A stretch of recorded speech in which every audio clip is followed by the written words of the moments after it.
Welcome to the Madison Miller Podcast. Today is Monday, December 14th, 2020. Today I'm going to recap the weekend's NFL, college football, and college basketball games. Look ahead to tonight's NFL game and tonight's college basketball games.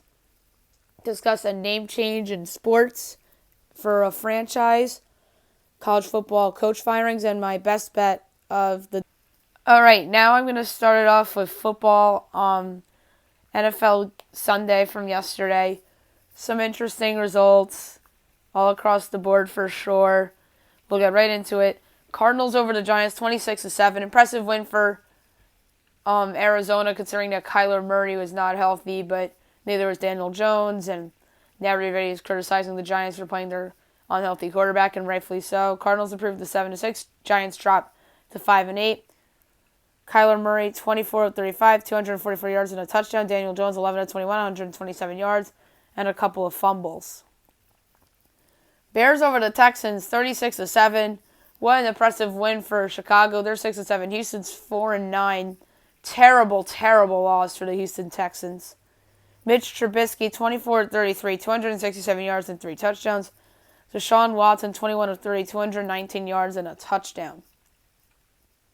Cowboys over the Bengals, 37. Andy Dalton revenge win for him. So very predictable of the Cowboys to go out and perform one of their better games of the season. They're 4-9. Cincinnati's 2-10-1. Andy Dalton, 16 of 23, 185 yards and 2 touchdowns. Brandon Allen, 27 of 36, 217 yards and a touchdown. Chiefs over the Dolphins, 33-27. The Chiefs are 12-1. Miami is 8-5. Patrick Mahomes did not have his best day. 24 of 34, 393 yards, 2 touchdowns, and 3 interceptions. Tua Tagovailoa, 28 of 48, 316 yards, 2 touchdowns, and an interception. Buccaneers over the Vikings, 26-14. Big win for the Bucs, who improved to 8-5. Minnesota drops to 6-7. Tom Brady, 15 of 23, 196 yards and 2 touchdowns. Kirk Cousins, 24 of 37, 225 yards and a touchdown.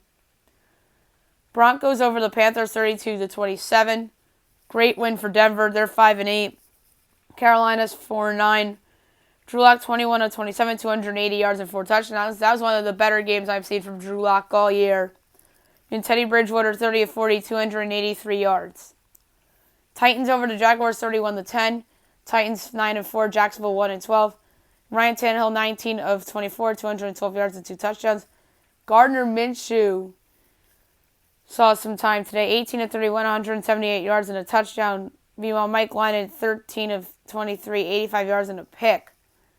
So if Minshew starts next week, then Jacksonville might look a little more competent. Colts over the Raiders, 44-27. The Colts are 9-4. The Raiders are 7-6. Phil Rivers, 19 of 28, 244 yards and 2 touchdowns. Derek Carr, 31 of 45, 316 yards, 2 touchdowns and 2 interceptions. Seahawks over the Jets, 40-3.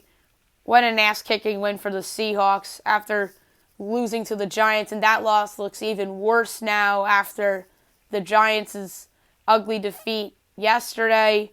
Seattle goes to 9-4. The Jets drop to 0-13. Russell Wilson, 21 of 27, 206 yards, 4 touchdowns and a pick. Sam Darnold, 14 of 26, 132 yards. Packers over the Lions, 31-24. The Packers are 10-3. Detroit's 5-8. Aaron Rodgers, 26 of 33, 290 yards and 3 touchdowns. Matthew Stafford, 24 of 34, 244 yards and a touchdown. Eagles over the Saints, 24-21. The Eagles are 4-8-1 and the Saints are 10-3. Jalen Hurts, 17 of 30, 167 yards and a touchdown. Taysom Hill, 28 of 38, 291 yards, 2 touchdowns, and an interception. Chargers over the Falcons, 20-17, on a game-winning field goal on Michael Bagley as time expired. Chargers 4-9, Atlanta 4-9. Justin Herbert, 36 of 44, 243 yards, 2 touchdowns, and a pick. Matt Ryan, not so good, 21 of 32, 224 yards, a touchdown, and 3 picks. Washington over the 49ers, 23-15, as they take over sole possession of first place in the NFC East. They're 6-7. San Francisco's 5-8. Alex Smith, 8 of 19, 57 yards and a pick. Nate Mullins, 25 of 35, 260 yards, a pick, and a touchdown. So Washington in first place for the time being. Next week they have Seattle, so it won't be easy for them to hang on. Maybe somebody else will emerge and take first place. But they have the tiebreaker over Dallas, but not over the Giants, who played the Browns on Sunday night next week. Oof, that's not all of a sudden not so good of a Sunday night game after how bad the Giants looked yesterday. And then Dallas has the 49ers, and then the Eagles have, I don't even remember, but Eagles and Dallas are back in it in the NFC East mix with the Giants losing. And Washington has the lead in the division right now, but they have a losable game next week. So we'll talk about that more on the podcast later in the week. And then the Bills over the Steelers 26-15. Big win for the Bills. 10-3. Pittsburgh's 11-2. Josh Allen 24 of 43, 238 yards, 2 touchdowns and a pick. Ben Roethlisberger 21 of 37, 187 yards, 2 touchdowns and 2 picks. So there you have it. Yesterday's games. And then tonight we have a big game in the AFC North between the Ravens and the Browns, 8:15. ESPN. It's going to be fun in Cleveland. Obviously, Lamar Jackson's back from COVID, and the Browns are in contention for the playoffs. I project the Browns as 4-point favorites in a total of 47. Meanwhile, the Ravens are favored by 3, and a total is 45.5. I'm taking the Browns plus the 3 against the Ravens. I just think the Browns are better than the Ravens this year. Myles Garrett, when he's healthy, that defense is among one of the better ones in the game. He's one of the best pass rushers in the game. He's going to be one of the best pass rushers in the game for a long time. Meanwhile, the Ravens, to me, have been very unlike last year, and they get too much respect in the betting market, I think, because Lamar was the reigning MVP, and Jim Harbaugh's a better coach than Kevin Stefanski, and you can go on and on about the reasons why the Ravens are favored here. But I am taking Cleveland plus the 3 tonight, and there's a lot of value on it as well at minus 102. That's likely to go up to 3.5. And if you can get it at 3.5 and even minus 110, that I think is pretty solid. And I do think that the Browns will win outright. And by the way, they are plus 144 on the money line. Now I'm going to do college football from the weekend, which was very, very interesting. We're going to get into later in the show the firings that happened over the weekend that are pretty significant too. So without further ado, here we go. We'll start with Friday night. North Texas over UTEP 45-43. North Texas 4-5. UTEP 3-5. Arizona State over Arizona 70-7. Arizona State 1-2. Arizona 0-5. San Jose State over Nevada 20-30 or 30-20. San Jose State comes back and wins. They're 6-0. Nevada 6-2. So San Jose State to the MWC Championship game against Boise. That's going to be an interesting game. And that was a rematch from earlier in the year, if I'm not mistaken. Actually, no, they didn't play. That was San Diego State that played San Jose State. Saturday's results. Number 1, Alabama destroys Arkansas 52-3. Alabama 10-0. Arkansas 3-7. Number 9, Georgia over number 25, Missouri 49-14. Georgia 7-2. Missouri 5-4. Number 14, Northwestern over Illinois 28-10. Northwestern 6-1. Illinois 2-5. Utah over number 21, Colorado 38-21. Utah 2-2. Colorado 4-1. Rutgers over Maryland 27-24 in overtime. Rutgers 3-5. Maryland 2-3. Minnesota over Nebraska 24-17. Minnesota 3-3. Nebraska 2-5. Penn State over Michigan State 39-24. Penn State 3-5. Michigan State 2-5. Eastern Michigan over Northern Illinois 41-33. Eastern Michigan 2-4. Northern Illinois 0-6. Ball State over Western Michigan 30-27. Ball State 5-1. Western Michigan 4-2. Louisville over Wake Forest 45-21. Louisville 4-7. Wake 4-4. UAB over Rice 21-16. UAB 5-3. Rice 2-3. Buffalo over Akron 56-7. Buffalo 5-0. Akron 1-5.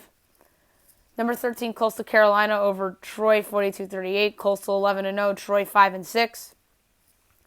Toledo over Central Michigan 24-23. Toledo 4-2. Central Michigan 3-3. Army over Navy 15-0. Army 8-2, Navy 3-7. Army-Navy was just different at West Point, but it was a scene like it, unlike any other with our Army-Navy. It's still the same, although 2020 style, and being played in West Point for the first time in a long time. Number 17, North Carolina over number 10, Miami, 62-26. UNC 8-3, Miami 8-2. Number 16, Iowa over Wisconsin, 28-7. Iowa 6-2, Wisconsin 2-3. Number 22, Oklahoma State over Baylor, 42-3. Oklahoma State 7-3, Baylor 2-7. Memphis over Houston, 30-27. Memphis 7-3, Houston 3-4. Florida State over Duke, 56-35. Florida State 3-6, Duke 2-9. Tennessee over Vanderbilt, 42-17. Tennessee 3-6, Vanderbilt 0-9. Boise State over Wyoming, 17-9. Boise 5-1, Wyoming 2-4. App State over Georgia Southern, 34-26. App State 8-3, Georgia Southern 7-5. LSU upsets number 6 Florida, 37-34. LSU 4-5, Florida 8-2. TCU over Louisiana Tech, 52-10. TCU 6-4. Louisiana Tech 5-4. My only losing bet of college football for the weekend in terms of single bets. Number 15, USC over UCLA, 43-38. USC 5-0. UCLA 3-3. Auburn over Mississippi State, 24-10. Auburn 6-4. Mississippi State 2-10. 2-7. Virginia Tech over Virginia, 33-15. Virginia Tech 5-6. Virginia 5-5. Number 18, BYU over San Diego State, 28-14. BYU 10-1. San Diego State 4-4. Stanford over Oregon State, 27-24. Stanford 3-2. Oregon State 2-4. New Mexico over Fresno State, 49-39. New Mexico 2-5. Fresno 3-3. And Hawaii over UNLV, 38-21. Hawaii 4-4. UNLV 0-6. All right, so that's it for college football from the weekend. And now we'll switch over to college basketball from the weekend. We'll start Friday and work our way to Sunday's results. So, without further ado, here we go. Friday night, UMass over Northeastern, 94-79. Number 11, West Virginia over North Texas, 62-50. Seton Hall over St. John's, 77-68. App State over Charlotte, 61-57. Eastern Washington over College of Idaho, 80-56. Miami of Ohio over Mount St. Joseph, 79-64. Texas Southern over Latornu, 103-60. Rider over Manhattan, 82-64. South Dakota State over North Dakota, 74-62. Number 5, Kansas over Omaha, 95-50. Number 8, Creighton over Nebraska, 98-74. Number 9, Villanova over Georgetown, 76-63. That was best bet from Friday night. Delaware over George Washington, 68-65. Iona over Fairfield, 70-42. Davidson over Georgia Southern, 77-45. Canisius over Marist, 81-72. Texas Arlington over Hardin Simmons, 91-66. Charleston over South Carolina State, 90-63. Southern Illinois over Murray State, 70-66. St. Peter's over Niagara, 70-54. Houston Baptist over Champion Christian, 93-60. Kansas State over Milwaukee, 76-75. Northern Colorado over Regis University, 83-58. Arkansas State over Central Baptist College, 81-69. Number 3, Iowa over Iowa State, 105-77. Grand Canyon over Nevada, 87-77. North Dakota State over South Dakota, 74-67. UCLA over Marquette, 69-60. St. Mary's over San Jose State, 96-61. And Hawaii over Hawaii Pacific, 83-50. Saturday, number 20, Florida State over Florida, 83-71. FAU over Florida Memorial, 112-49. South Florida over Wofford, 58-56. IUPUI over Tennessee State, 69-66. Florida Gulf Coast over Miami, 66-62. Notre Dame over Kentucky, 64-63. Toledo over UMKC, 64-57. Number 12, Tennessee over Cincinnati, 65-56. Liberty over Columbia International, 73-26. Syracuse over Boston College, 101-63. Bryant over Stony Brook, 81-72. Number 16, North Carolina over NC Central, 73-67. Number 17, Texas Tech over A&M Corpus Christi, 77-57. Idaho State over Vistetta, 87-48. Akron over Cedarville, 97-49. Chattanooga over Northern Georgia, 81-63. Detroit Mercy over Western Michigan, 67-57. Kennesaw State over Dalton State, 72-62. Furman over Flagler, 86-61. Tulane over Arkansas Pine Bluff, 67-56. Abilene Christian over McMurray, 83-46. LaSalle over Drexel, 58-48. UNC Asheville over High Point, 80-67. TCU over Texas A&M, 73-55. Oral Roberts over Southwest Christian University, 111-58. South Alabama over Southern Miss, 76-75. Dayton over Mississippi State, 85-82 in double overtime. Dixie State over Denver, 73-70. Oklahoma State over Wichita State, 80-67-64. Montana over Yellowstone, 102-42. Colorado State over Colorado State Pueblo, 89-77. Eastern Kentucky over Transylvania, 81-60. Cal State Bakersfield over Idaho, 76-66. Western Carolina over NC A&T, 104-98. Pitt over Gardner-Webb, 67-50. Wyoming over Utah Valley, 93-88. Winthrop over South Carolina Upstate, 95-77. UAB over East Tennessee State, 65-61. Central Michigan over Valparaiso, 84-79. Coastal Carolina over Greensboro, 103-45. Northwestern State over Champion Christian, 77-44. Loyola Marymount over Santa Barbara, 81-76. Our Lady upsets Texas State, 61-58. Jeez.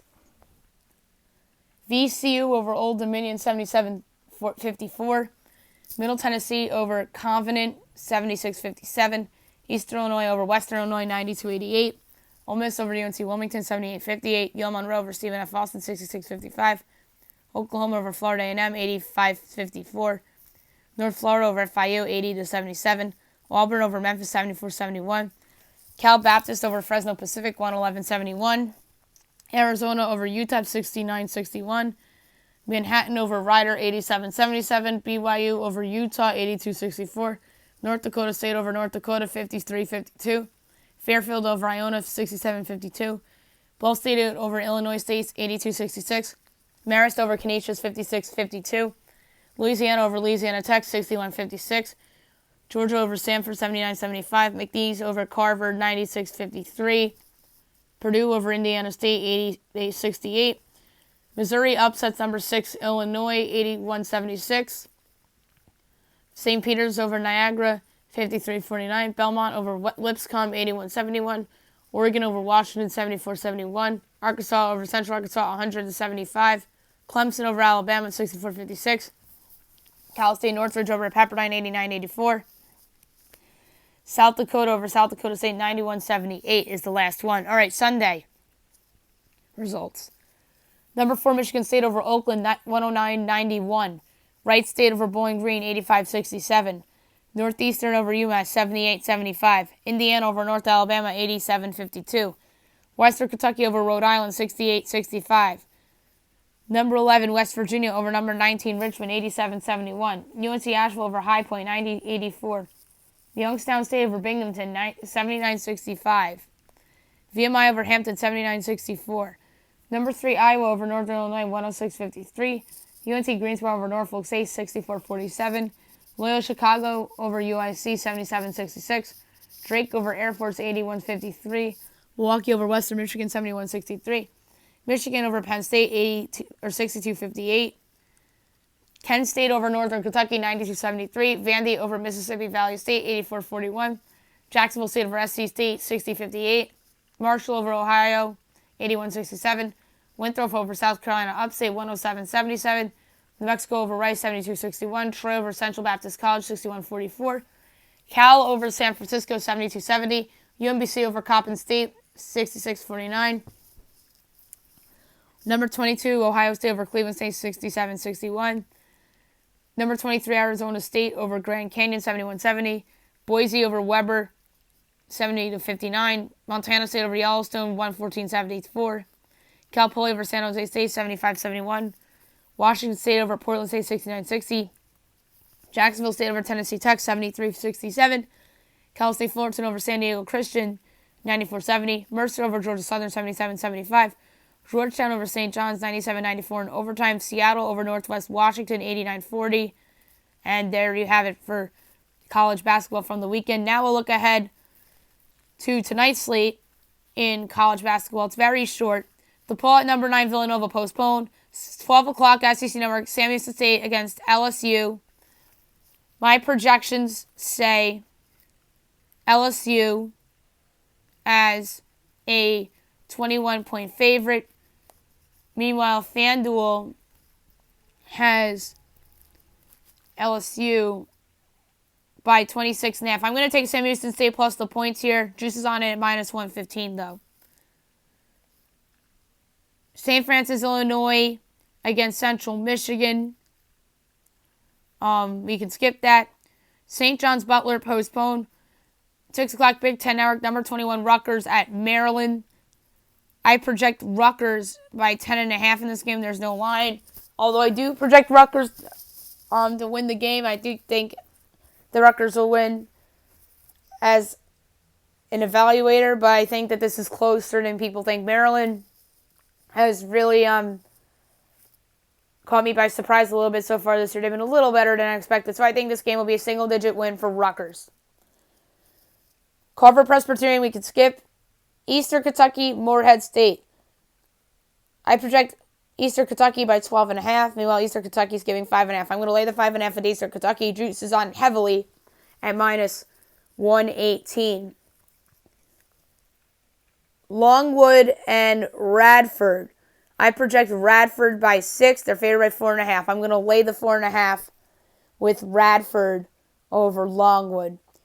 William & Mary, George Washington. I project George Washington by 3. They're favored by 6.5. I'm taking William & Mary plus the 6.5 at a valuable minus 108 to keep that game closer than the number. I think George Washington is terrible. And I think William & Mary is terrible too, but George Washington tends to lose bye games. And by the way, William & Mary straight up is plus 245. I don't think William & Mary will win, but George Washington stinks. I think that this game's very close. Alrighty, Texas A&M International against Texas Rio Grande, we can skip. Now we're in the 7 o'clock window. 7:30, Ariel Baptist and McNeese, we could skip. 8 o'clock, Northern Arizona against Colorado State. I project Colorado State by 31. They're favored in that game by 15.5. I'm going to lay the 15.5 of Colorado State at minus 108. Next up is Central Arkansas against Ole Miss, 8 o'clock SEC Network. I project Ole Miss by 15. Ole Miss is favored by 22.5. I'm taking Central Arkansas plus the 22.5. Juice is on it, though, at minus 114. McKendree, Austin P, we can skip. Texas, Rio Grande, Incarnate Word canceled. 9 o'clock Fox Sports 1, a nice Big East game. Marquette against number 8 Creighton. I project Creighton by 5.5. Meanwhile, Creighton is favored by 6.5, 1 point off. I like the over 149.5 at minus 112. These two teams can flat out score. And I think this game could be played into the 160. So give me over 149.5 between Marquette and Creighton. Nevada, San Diego. I project Nevada by 13. And they're only favored by 3.5. I'm going to lay the 3.5 at Nevada at a valuable minus 108 against San Diego. Northern Colorado against Colorado on the Pac-12 Network. I project Colorado by 10.5. And Colorado is favored by 14.5. I'm taking Northern Colorado plus the points against Colorado to keep it within the number. Idaho against number 1 Gonzaga canceled. And last but not least, 9:30, you have Pepperdine against UNLV. I project Pepperdine by 6.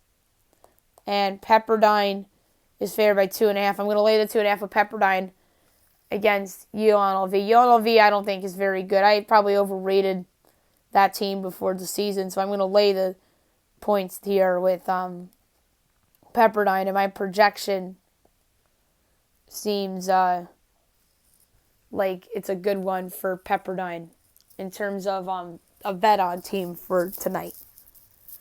Now I want to discuss a name change in the world of sports. The Cleveland Indians, it was reported by the New York Times, will have a name change.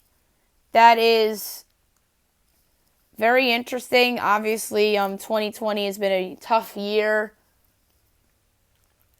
for all the reasons we've mentioned on the podcasts in the past this year. And the name that the Cleveland baseball franchise has used has been offensive to some, and the New York Times reported that they are dropping its nickname, and the franchise may announce plans to change their name as early as this week, and it comes following years of protests from fans and Native American groups, as well as recent decisions in July by the NFL's Washington football team to stop using a name long considered a racial slur. So it's going to be interesting to see what Cleveland changes its name to. I saw many people suggest the Cleveland baseball team for now because of the Washington football team. Trying to think of other possible names. Maybe something of a like an animal or something like that, or a creature like the sea wolves, and I don't like sea wolves. Or something like Cleveland themed, or like Cleveland Rocks. The Cleveland Rocks, I think, would be pretty awesome of a nickname for them, because that's always been like a slogan of theirs, Cleveland Rocks. So the Cleveland Rocks, I think, would be pretty good, and you spell Rocks, R-O-X. But I don't know if they'll do that because there's the Colorado Rockies. So I don't know if they'll do that. Although we have the Reds and the Red Sox. So you never know. So I just wanted to throw out the Rocks nickname because I think that is pretty cute, actually. The Cleveland Rocks.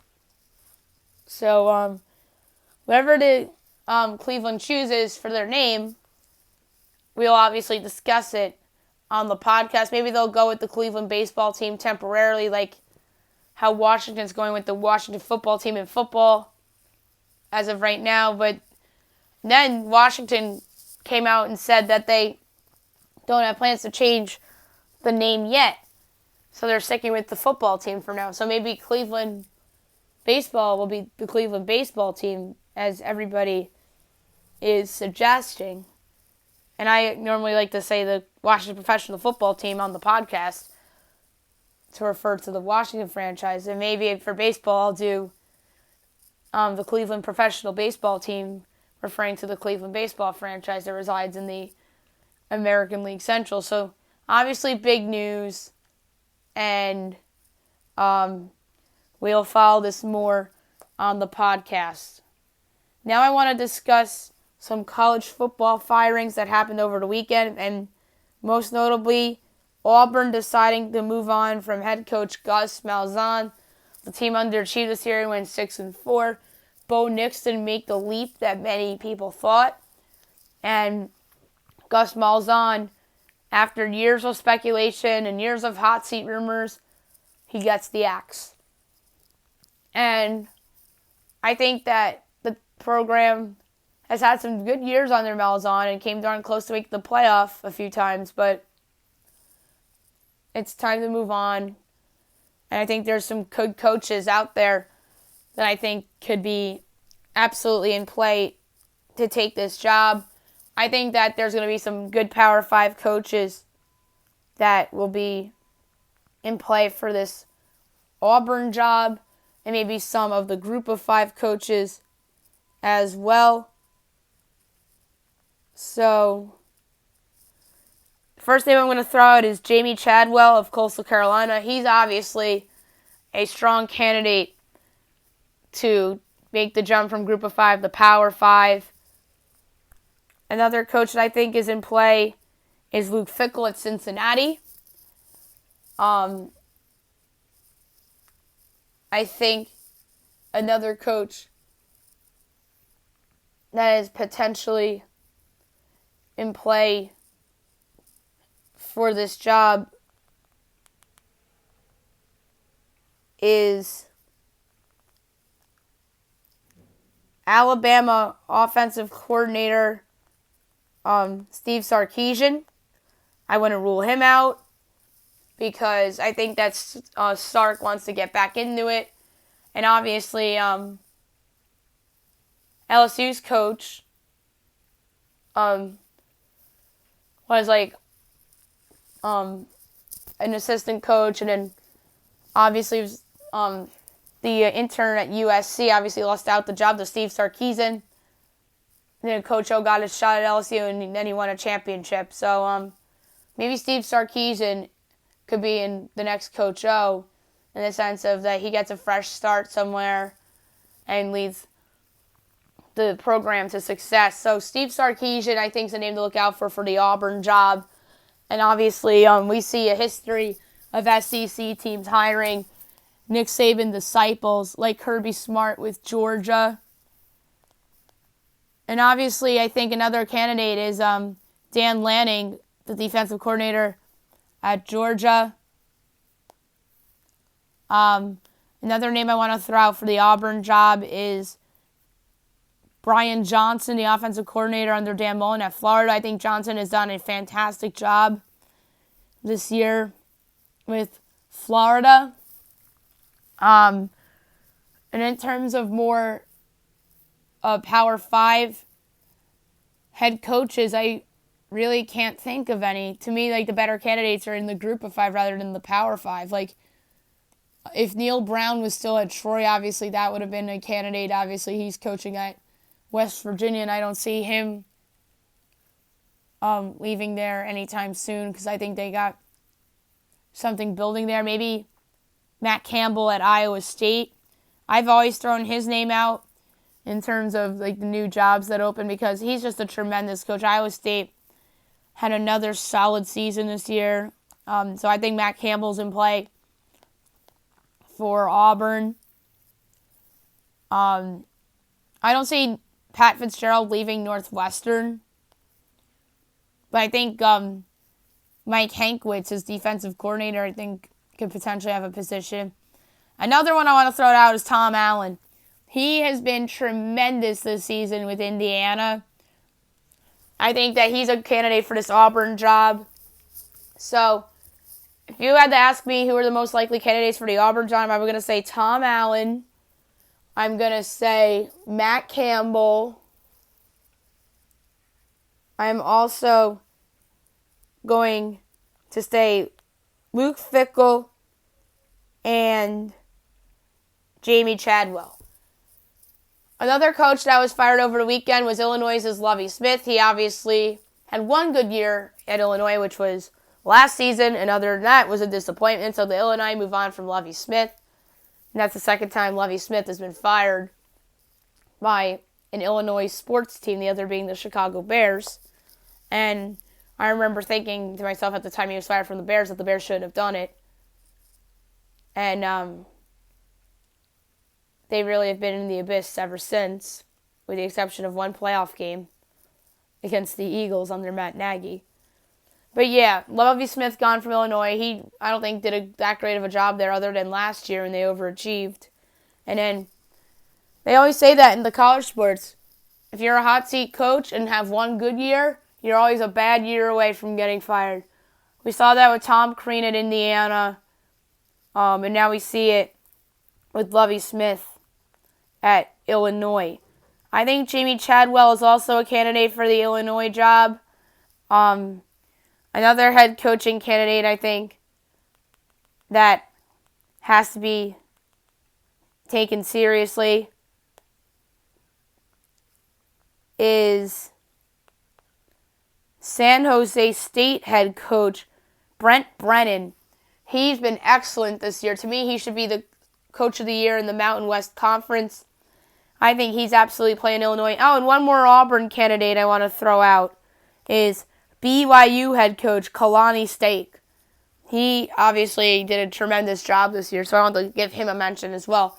But back to Illinois, I think Brent Brennan's in play. I think that Chadwell at Eastern Carolina's in play. I think that Billy Napier's in play at Illinois. He's done a tremendous job with Louisiana this year with the upset win over Iowa State in their lone loss of the season coming against Coastal Carolina. And that's when we knew that this was the coming out party for Coastal Carolina. Another candidate for Illinois, I think, should be Buffalo's Lance Leopold. I think that he's done tremendous at Buffalo, and I think it's time that he makes a jump to a bigger level. Central Michigan's Jim McElwain has done a good job in 2 years, although they only went 3-3 this year, but I think Jim McElwain's a pretty good coach. Ball State's Mike Niu, I think, is in play for this Illinois job as well. I wouldn't sleep on Mike Niu for this job either.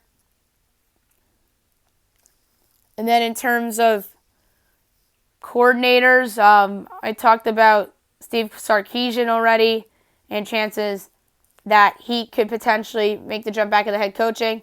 Jim Knowles at Oklahoma State, I think, is a good coordinator. Cale Gundy at Oklahoma and Bill Badenbog, I think, are possibly good future head coaching candidates as well. So, I think Illinois has a lot to choose from. And then the other firing was Kevin Sumlin out in Arizona after Arizona got absolutely destroyed by Arizona State 70-7. So, obviously now that job is open. I think the candidates for Arizona are the same candidates I've mentioned for Illinois. And by the way, one more name I want to throw out as a future, as a possible guy that jumps is Tulsa's Philip Montgomery, who has been on the hot seat multiple times. I think he coached himself off the hot seat for now, and I think that he could potentially make the jump to a bigger opportunity. So Philip Montgomery, I think, would be a good fit for Arizona. He's an offensive mind, and obviously Arizona, I think, needs an offensive mind in there and a good defensive coordinator too. So I think Philip Montgomery is absolutely in play for Arizona or Illinois. And Doc Holliday out in Marshall, I don't think Doc is ever leaving Marshall. I think he's had chances to jump. He just won't do it. So I just wanted to mention that as well. So obviously, when these hires happen, I'm most intrigued, obviously, for Auburn because I think Auburn has big name potential. And then the other two, Illinois and Arizona, are intriguing. And I think that one of those good young group of 5 coaches can make a jump to either one of those schools. So just wanted to talk about the coaching firings very quickly. And now my best bet of the day, brought to you by FanDuel. I think that there are some decent options for best bet. I'm going to go to college basketball for my best bet of the night, and I'm going to lay points with Nevada against San Diego. Minus 105. That is really valuable for Nevada. So I'm going to lay the 3.5 with Nevada on the road against San Diego as my best bet of the day. So that's it for the podcast today. I'll be back tomorrow recapping all the games in college basketball and obviously the Monday Night Football game. And then we'll look ahead to college basketball for tomorrow. Maybe I'll start some NBA preview stuff tomorrow as well. I want to do NFL Power Rankings tomorrow as well. So busy week on the podcast, and maybe we'll get official word from the NHL on the possible January 13th start date. Hope you guys have a great day, everyone.